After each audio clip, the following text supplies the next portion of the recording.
warahmatullahi wabarakatuh. Ana Nu'aif Fasihah binti Fuad uqaddimu lakum takriran hayyan min qa'ati muhadarat isnan kuliah dirasat al-lughah al-Waisah FBU di Jamiah Al-Ulum Islamiyah Malaysia USI.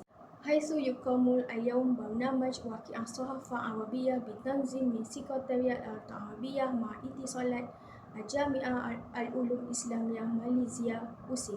يشارك في هذا البرنامج الأستاذ بدر عيني شعاري من معهد ترجمة والكتب ماليزي ITBM. وأنا الآن أحد المشاركين في برنامج لنعرف رأيه حول هذه الفعالية الجديدة التي حصلت عليها من هذا البرنامج.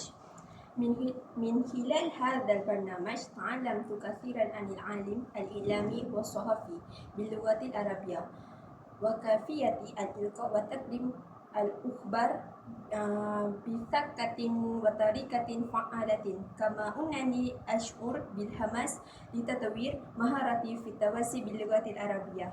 شكرا جزيلا.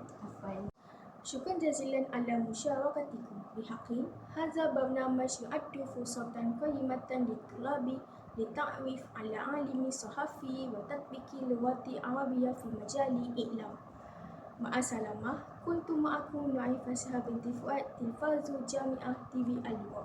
السلام عليكم ورحمة الله وبركاته.